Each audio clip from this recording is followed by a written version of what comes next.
타락의 척도는 죄의식으로 측정할 수가 있습니다. 죄의식이 낮아지면 낮아질수록 타락은 극에 달합니다. 타락은 죄의식의 결여가 불러오는 결과라고 말씀드릴 수 있습니다.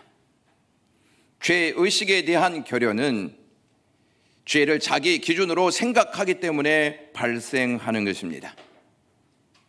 죄의식의 결여는 양심과 사상 그리고 심령에 죄의 곰팡이가 점령하고 있다는 증거입니다. 그러므로 죄의식이 결여된 사람은 죄에 대한 경고나 책망이 있을 경우 회개로 반응하지 않고 타인에게 적용시킵니다. 도둑질을 선한 일로 여기는 사람은 없습니다. 도둑질은 이웃의 것을 훔치는 것이므로 악입니다. 도둑질을 해놓고 그것을 악으로 여기지 않는 것은 죄의식의 결여로 나타나는 증상입니다. 도둑질은 이웃의 것만을 빼앗는 것으로 국한하지 않습니다. 하나님의 것을 빼앗는 것까지 그 범위가 포함됩니다. 인류의 조상 아담이 죄를 지었을 때 하나님과 같이 되고 싶은 마음에 선악과를 따먹었습니다. 하나님과 같이 되고 싶다는 뜻은 하나님의 영광을 자신의 것으로 삼고자 했다는 것입니다. 이것이 타락의 시작이었습니다.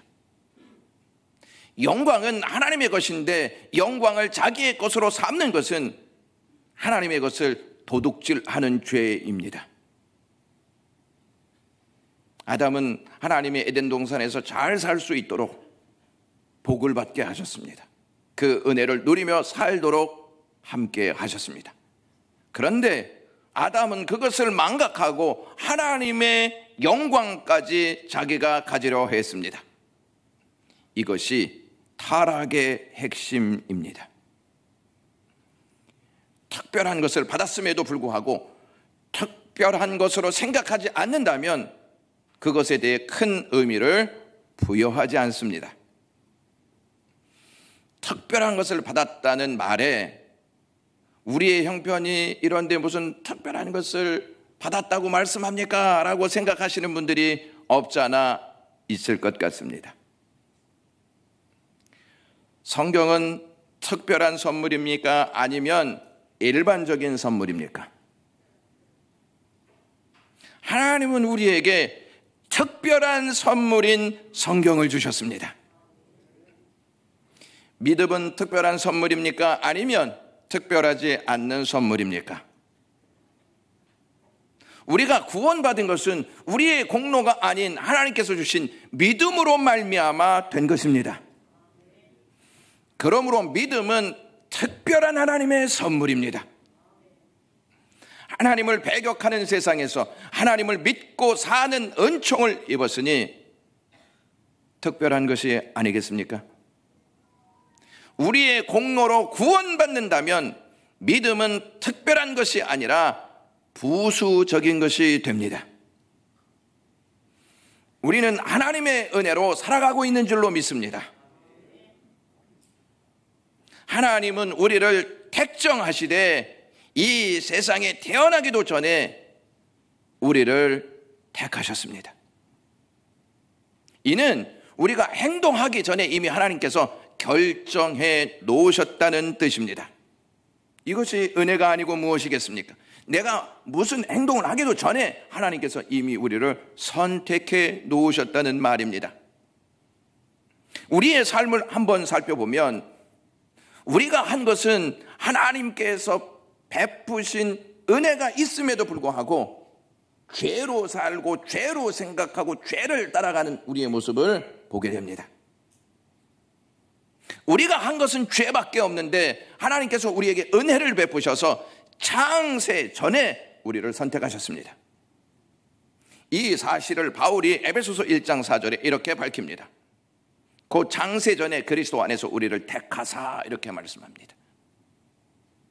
어둡고 험한 세상에 심판이 기다리고 있는 세상에, 거짓된 세상에, 소망 없는 세상에, 허물과 죄로 죽은 세상에, 탐욕과 탐심이 가득한 세상에, 곤고하고 번뇌로 가득한 세상에, 무지와 아픔으로 가득한 세상에서 하나님께서 우리를 선택하셨고 우리를 건져내셨고 우리를 하나님 나라의 삶을 살게 하셨습니다. 은혜가 아니고 무엇이겠습니까? 이 은혜가 특별한 선물이 아니고 무엇이겠냐 하는 말씀입니다. 여기에 더해 하나님은 나를 위해 하나님의 아들이신 예수 그리스도를 우리에게 보내주셨습니다. 아멘이십니까? 하나님이 나를 위해 육신을 입고 오셨습니다. 이 사실을 특별한 하나님의 선물로 받지 못한다면 가장 불행한 일입니다. 허물과 죄로 죽은 우리를 살리시기 위해서 하나님은 독생자 예수 그리스도를 구원자로 보내주셨습니다. 하나님께서 우리를 그냥 내버려 두어도 우리는 아무 말 할 수 없습니다. 허물과 죄로 죽었는데 무슨 말을 할 필요가 있겠습니까? 아무런 죄가 없으신 예수 그리스도는 우리의 죄를 등에 지고 골고다 언덕을 오르셨습니다.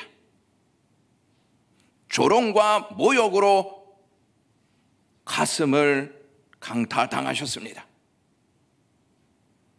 못이 손과 발을 찔렀습니다.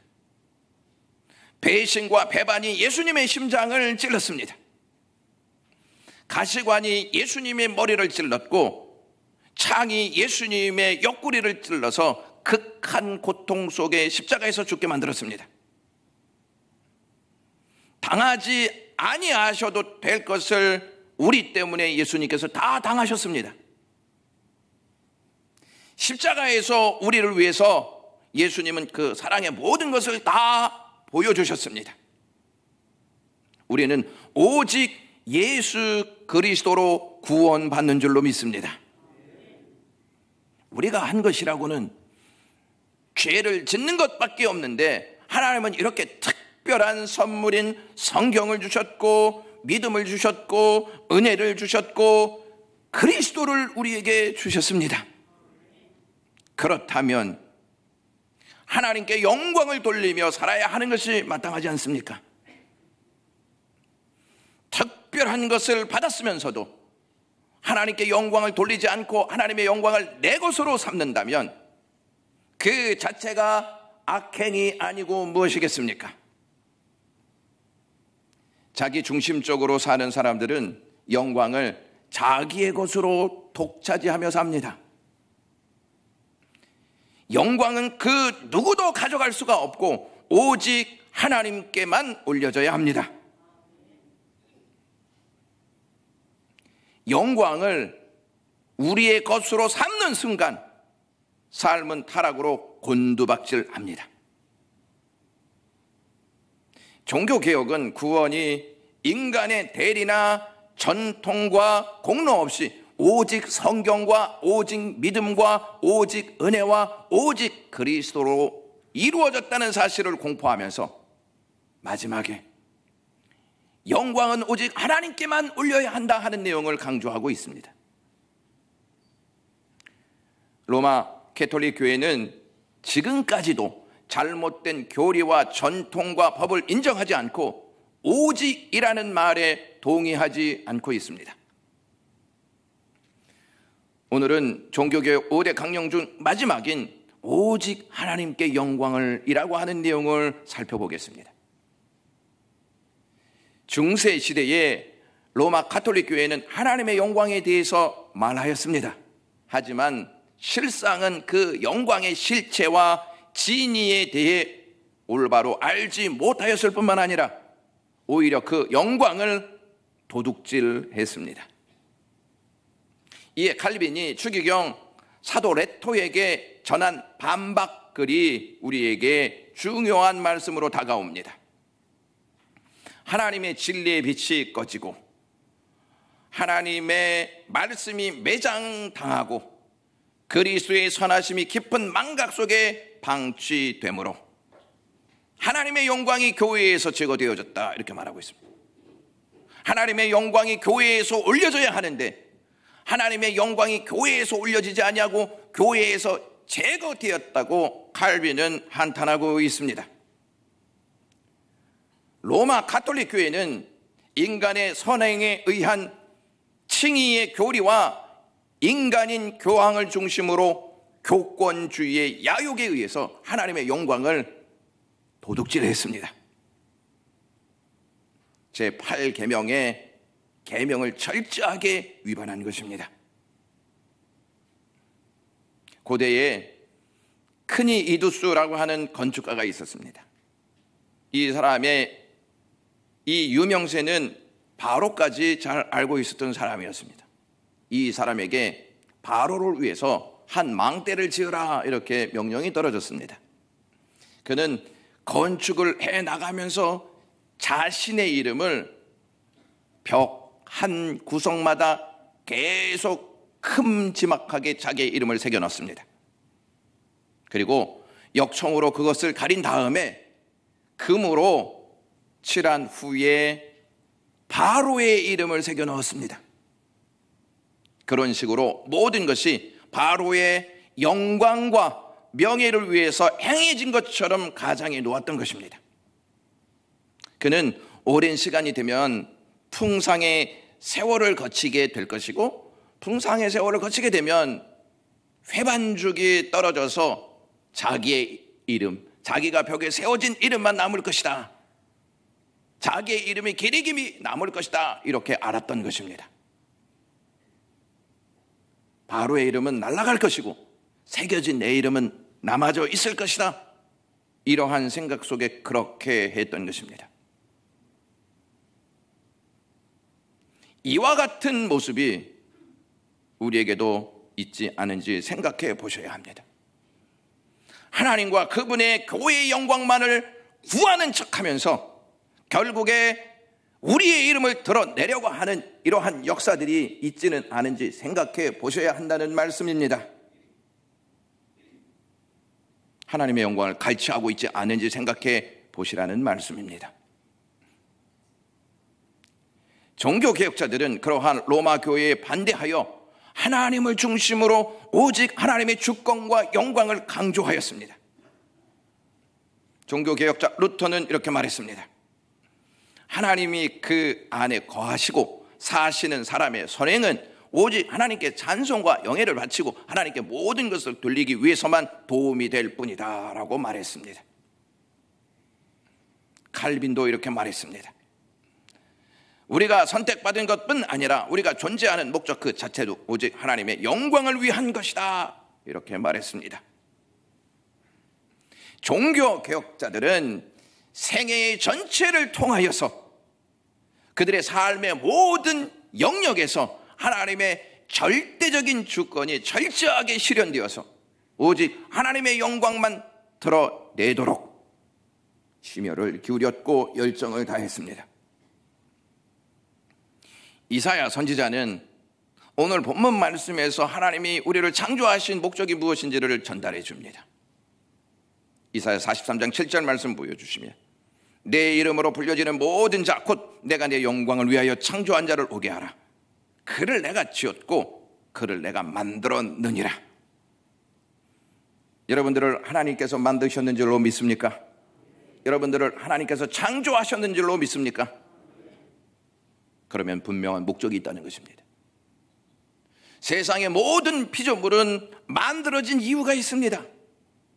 간단하게 시계도 만들어진 이유가 있습니다. 목적 없이 만들어진 피조물은 아무것도 없습니다. 따라서 이사야 선지자가 하나님께서 인간을 창조하셨는데 인간을 만드신 목적에 대해서 두 가지로 언급하고 있습니다. 첫째는 인간은 하나님이 창조하셨다. 둘째는 인간은 하나님 자신의 영광을 위하여 창조되었다 하는 말씀입니다. 하나님이 우리의 창조자가 되십니다. 이것을 믿는 자들은 하나님의 영광을 위해서 산다는 말씀입니다. 웨스터민스터 소요리 문답체 1문에 대한 답이 이렇습니다. 사람의 제일 되는 목적은 하나님을 영화롭게 하는 것과 그를 영원토록 즐거워하는 것이다. 이렇게 답하였습니다. 그리스도인의 모든 행위는 오직 하나님의 영광을 위하여 성별되어야 합니다.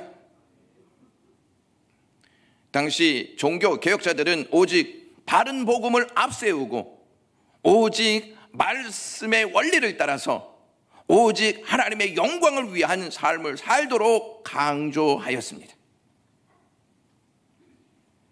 오직 하나님께 영광을 이라고 하는 이 문구 중에 영광은 목적격이 아니라 주격입니다. 만약 인간을 주어로 사용한다면 영광은 자연스럽게 목적어가 될 것입니다. 하지만 이 강령의 1차적인 관심은 주어인 영광입니다.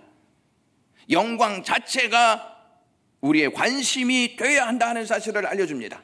무슨 말씀이냐면 영광은 오직 하나님께만 있다는 뜻입니다. 모든 영광의 시작은 하나님이시고 모든 영광의 끝은 하나님이십니다. 영광의 기원과 영광의 목적이 곧 하나님 자신이라는 뜻입니다. 그래서 출애굽기 3장 14절에 나는 스스로 있는 자다 하고 하나님을 계시하셨습니다. 하나님은 스스로 계신 분이시기 때문에 그 누구도 하나님을 만드신 존재가 없으므로 하나님이 영광 자체라 하는 말씀입니다. 지난주에 사도행전 4장을 통해서 인류의 구원자는 오직 예수님이십니다 라고 하는 내용을 살펴보았습니다. 이 종교 지도자들은요, 권력을 동원해서 예수 그리스도의 이름이 선포되는 것을 강력히 막았습니다. 너무 싫어했기 때문입니다. 그 방안으로 베드로와 요한을 잡아서 압박하고 압력을 가하기 시작했습니다. 종교 지도자들의 이 기세에 의하여서 베드로와 요한은 주눅 들었던 것이 아니고 그들 앞에서 담대하게 사도행전 4장 12절에 이렇게 말씀합니다. 다른 이로서는 구원을 받을 수 없나니 천하 사람 중에 구원을 받을 만한 다른 이름을 우리에게 주신 일이 없음이라 하였더라. 베드로와 요한이 이 말을 딱 했습니다. 종교 지도자들은 이 말을 듣고 다시 위협하고 경고하기를 예수의 이름으로 말하지도 말고 가르치지도 말라 이렇게 말하였습니다. 이에 사도들은 그들과 타협하지 않고 4장 19절에 하나님 앞에서 너희의 말을 듣는 것이 하나님의 말씀을 듣는 것보다 옳은가 판단하라 이렇게 분명한 의사를 밝혔습니다. 그 당시 복음 전하는 상황이 결코 쉽지 않았습니다. 죽음의 위협 속에 놓여 있었던 상황이었습니다. 그럼에도 불구하고 사도들은 복음을 위하여 헌신하였고 그 일을 감당하면서 하나님께 영광을 돌렸습니다. 사도행전 4장 21절에 이렇게 말합니다. 하나님께 영광을 돌림이라. 사도들은 하나님께 영광을 돌리기 위해서 복음을 전했고 사람들은 그러한 사도들의 모습을 보고 영광을 돌렸다는 말입니다.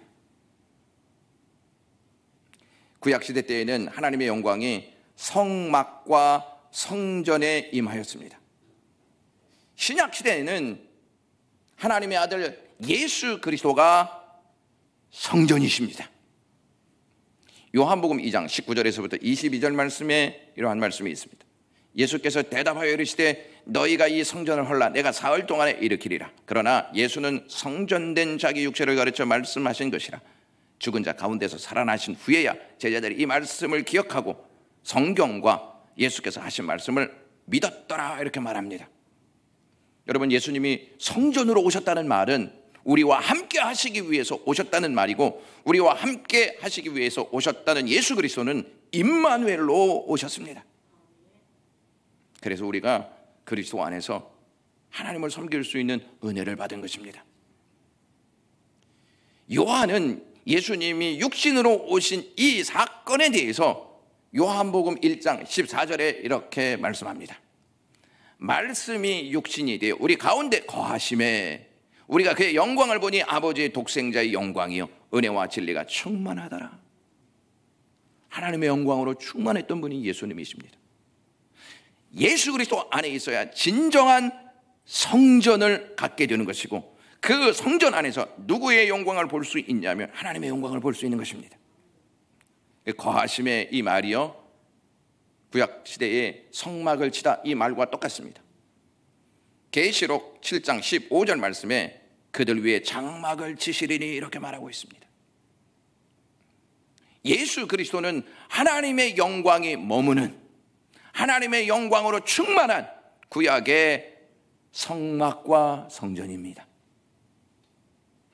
그리스도의 성전 되심은 성령 하나님이 그 가운데 임재하심으로 더욱 분명해집니다. 그 점은 이사야 선지자가 이사야 11장 1절에서부터 2절 말씀을 통해서 알려줍니다. 이새의 줄기에서 한 싹이 나며, 여기 이새의 줄기에서 한 싹이 난다는 것은 예수 그리스도를 의미합니다. 그 위에서, 그 뿌리에서 한 가지가 나서 결실할 것이요 그 위에 여호와의 영 곧 지혜와 총명의 영이요 몰약과 재능의 영이요 지식과 여호와를 경외하는 영이 강림하시리니 이렇게 말합니다. 예수님께 강림하셔서 예수님이 성전이 되게 하시고 성전이 되게 하신 그 은혜로 인하여 우리가 하나님께 나아갈 수 있는 은총을 입었다는 말입니다. 초대교회는 상황에 따라서 변심하거나 타협하지 않고 하나님께 영광을 돌리면서 믿음을 굳게 세워나갔습니다. 여러분들이 아시는 하이든이라고 하는 음악가가 있습니다. 하이든은 천지창조를 작곡한 사람입니다. 이 천지창조를 작곡한 다음에 연주를 해야 하지 않겠습니까? 하지만 불행하게도 연주를 앞두고 그만 병이 들고 말았습니다. 주의를 못할 만큼 거동이 매우 힘들었습니다. 천지창조는 다른 지휘자가 연주할 수밖에 없었습니다. 하이든은 그저 연주 회장의 한쪽 구석에 앉아서 지켜볼 따름이었습니다. 그 장엄한 연주와 선율이 온 회장에 울려 퍼졌습니다. 이것을 듣고 있었던 청중들은 깊은 감명을 받았습니다. 이 곡이 다 끝나자 모든 사람들이 다 일어나서 기립박수를 쳤습니다. 그때 천지창조를 지휘하였던 지휘자가 이렇게 말했습니다. 모두 앉으십시오. 이 귀한 곡을 작곡하신 분은 바로 하이든 선생님이십니다. 그분께서 지금 저기에 앉아 계십니다. 이렇게 말했습니다. 청중들은 하이든을 바라보았습니다. 열렬한 갈채를 보냈습니다. 존경의 표를 그 하이든에게 보였습니다. 하이든은 공손하게 이렇게 말하였습니다. 아닙니다. 이것은 하나님께서는 내게 이 곡을 작곡할 수 있도록 은혜를 주신 것입니다. 우리 모두 하나님께 영광을 돌립시다. 이렇게 말했습니다. 우리의 결론은 하나님께 영광인 줄로 믿습니다. 예수님 당시에 성경을 연구하면서 백성들을 가르쳤던 종교 지도자들이 있었습니다. 예수님께서 그 종교 지도자를 가르쳐서 요한복음 5장 44절에 이렇게 말씀하십니다. 너희가 서로 영광을 취하고 유일하신 하나님께로부터 오는 영광을 구하지 아니하니 어찌 나를 믿을 수 있느냐 이렇게 말했습니다. 서로의 영광을 취하면서 하나님께로부터 오는 영광을 구하지 않았다는 말입니다. 예수님을 구하지 않았다는 말입니다. 예수님의 말씀은 로마 가톨릭 교회에 하시는 말씀과 동시에 오늘을 살아가는 우리에게도 말씀하시는 내용입니다. 종교 지도자들이 어찌하여 서로의 영광을 취하면서 삶을 살았는지 아십니까? 예수님이 그 사실에 대해서 요한복음 12장 43절에 이렇게 말씀합니다. 그들은 사람의 영광을 하나님의 영광보다 더 사랑하였더라 이렇게 말하고 있습니다. 그들의 관심은 하나님께 영광이 아니고 그들의 관심은 사람의 영광이었습니다. 여러분들은 신앙의 이유를 어디에 두고 계십니까? 이유가 있으니까 여기에 나오신 거 아니겠습니까? 과거의 먼 갤럽 조사이지만 2005년도 한국 갤럽 조사에 의하면 개신교 신자들이 어떠한 이유에서 교회를 다니는지 파악하였습니다. 결과가 이렇습니다. 마음의 평안을 얻기 위해서 신앙을 갖는다. 59.4%가 그렇게 나왔습니다. 또 어떤 질문이 던져졌냐면 현재 생활에서 가장 중요하다고 생각하는 것을 복수로 선택하라는 질문에 개신교 신자들은 가장 많이 선택한 답변이 건강이었습니다. 두 번째가 가정생활이 즐거움이었습니다. 네 번째가 돈 많은 것, 그리고 마음이 평안한 것이었습니다. 2005년도에 실시한 갤럽 조사에 의한 내용이지만 지금도 신앙의 이유가 잘 바뀌지 않는다는 것이 문제입니다. 이는 분명 한국교회가 하나님 중심의 신앙에서 점차 인간 중심의 신앙으로 변질되어져 가는 것을 보여주는 적신호입니다. 종교개혁신학과 종교개혁신앙을 예수 그리스도 안에서 예수 그리스도를 따라가고 교회의 궁극적인 목적이 오직 하나님의 영광을 위해서 해야 한다. 이것을 중심으로 다루고 있다는 것입니다. 한 번 더 음악가를 소개하고자 합니다. 요한 세바스티안 바흐라고 하는 사람입니다. 그가 이제 작곡을 막 하다가 너무 감사한 마음이 들고, 야, 이것은 정말 기쁨이다, 이렇게 만족하였을 때 그의 악보에 이러한 스펠링을 썼다고 합니다. SDG라고 하는 철자입니다. 솔리 데오 글로리아입니다. 오직 하나님께 영광을 이라고 하는 내용입니다. 바흐는 자신의 작품 전체를 통해 하나님의 아름다움과 영광이 퍼져나가고 하나님과 사람이 모두 즐거움 가운데 하나 되기를 소망했습니다. 오늘날 현대교회 생활에서 우리의 관심이 하나님의 관심을 대신하고 하나님의 일을 우리의 방식대로 행하려고 하고 있습니다. 오늘날 그리스도인들의 삶의 목적이 하나님의 중심에서 떠나 점차 개인주의, 자기 중심주의의 경향으로 기울어져 가고 있습니다. 이렇게 바뀐 이유는 하나님 중심에서 이탈했기 때문입니다. 하나님 중심에서 이탈하자 하나님을 향한 예배를 인간을 위한 엔터테인먼트로 생각하고 복음 설교를 상품으로 생각하고 하나님에 대한 믿음을 인간의 기술로, 그리고 하나님에 대한 신뢰를 인간적 성취로 바꾸어 가고 있습니다. 오늘날 한국교회 안에 오직 하나님의 영광을 높이는 모습이 점점 사라지고 있습니다. 오늘 한국교회 안에 자신의 영광과 이익을 위해 수단과 방법을 가리지 않는 교권주의자들과 좌우편의 영광만을 탐하여 높아지기 위해서 시기와 분쟁을 일삼는 아주 더러운 망령된 일들이 벌어지고 있습니다. 그러나 하나님은 인간의 관심과 야망과 욕구를 만족시키기 위해서 존재하시는 분이 아니십니다.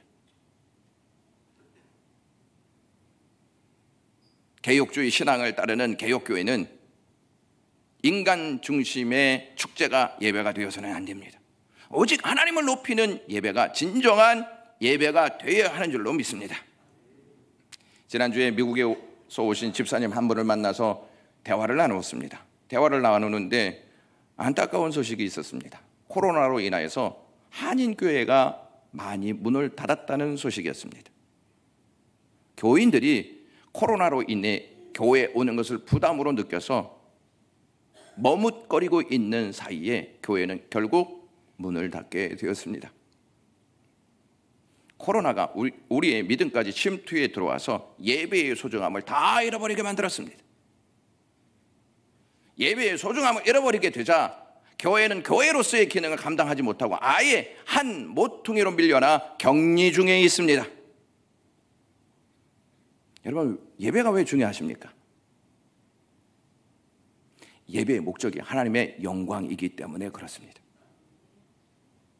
우리는 예배를 안 드리면 오늘 주일을 못 지켰네 이렇게만 생각합니다. 주일을 못 지켰다는 생각으로 접근해 나갑니다.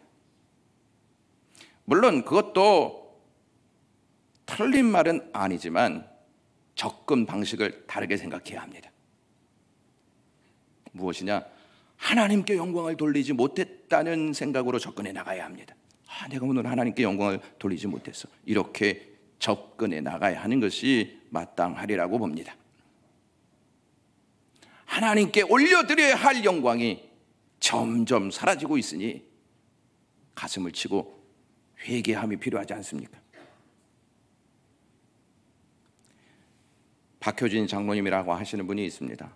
청송교도소에서 사역을 했고 또 여러 교도소를 다니면서 또 하나님께서 주신 사랑을 나누었던 장로님이십니다.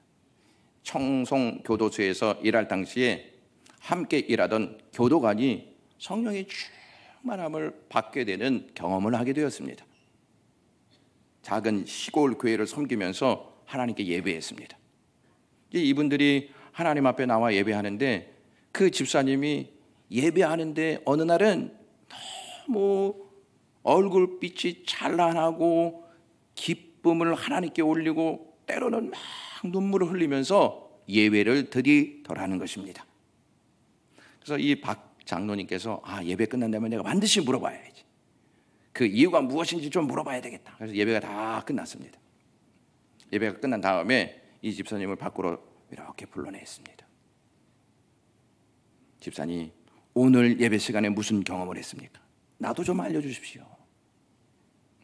이 집사님이 장로님과 대화를 하면서 눈물을 흘리면서 이렇게 이야기하더랍니다. 하나님 앞에 찬양대가 막 찬양을 하는데 하늘에서 천사들이 내려와서 그 찬양을 받아 하나님께 올라가더라는 것입니다. 그거를 보는 순간 얼마나 감격했는지. 그리고 목사님이 막 설교를 시작하시는데 주님이 임하셔서 목사님의 입을 통하여서 막 말씀을 하시더라는 것입니다.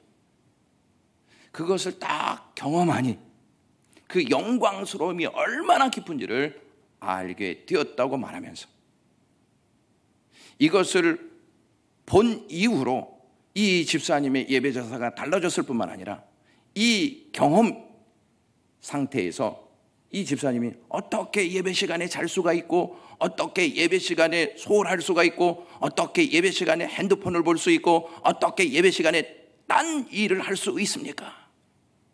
하나님이 영광을 받으시는데 어떻게 그렇게 사소한 일에 관심을 가질 수 있습니까? 이렇게 말했다고 합니다. 저 역시 집사님이 경험한 이 내용을 경험하였기에 실감나게 들었습니다. 이것은요, 성경에서도 나온다는 사실을 여러분 아십니까? 이사야 6장 1절에서부터 3절 말씀에 이러한 말씀이 있습니다. 우시아 왕이 죽던 해에 내가 본즉 주께서 높이 들린 보좌에 앉으셨는데 그의 옷자락은 성전에 가득하였고 서랍들이 모시고 섰는데 각기 6날개가 있어 그 둘로는 자기 얼굴을 가리었고 그 둘로는 자기 발을 가리었고 그 둘로는 날며 서로 불러 이르되 거룩하다 거룩하다 거룩하다 만군의 여호와여 그의 영광이 온 땅에 충만하더라. 성경에 기록되어 있는 말씀입니다. 유대 종교 지도자들 로마 가톨릭 교회는 하나님의 영광을 도둑질했습니다. 그러면 하나님의 영광을 도둑질하지는 않았지만 하나님께 영광을 돌리는 일에 무관심하고 방관하고 있으면서 아무런 죄의식 없이 살아간다면 바람직하다고 생각하십니까? 나는 도둑질 안 했어. 이것만으로 여러분들의 자세를 옳다고 생각하실 수 있냐 하는 말씀입니다. 하나님은 하나님의 영광을 위하여 무엇인가 우리에게 해달라고 구걸하시는 분이 아니십니다. 찬양대 좀 해주십시오. 교사 좀 해주십시오. 임원들을 좀 해주십시오. 이렇게 구걸받아서 영광 받으시는 하나님이 아니시라는 말씀입니다. 하나님께로부터 특별한 선물인 성경을 받았고, 특별한 선물 믿음을 받았고, 특별한 은혜를 받았고, 특별한 그리스도를 받았으면 우리의 삶의 목적은 하나님의 영광이 되어야 합니다. 억지로 하는 것이 아니라 자원해서 해야 합니다. 자원해서 하면서 나는 특별한 선물을 받았기에 나는 여기에 모든 의미를 걸겠어. 이렇게 살아갈 것입니다. 기도하겠습니다. 하나님 아버지, 우리의 삶의 목적이 무엇인지 말씀해 주셔서 감사합니다. 하나님의 영광을 위하여 살아갈 수 있는 저희가 되게 하시고, 하나님 앞에 우리가 어떠한 모습으로 살아가는지 늘 기억하도록 도우시옵소서. 예수님의 이름으로 기도드리옵나이다. 아멘.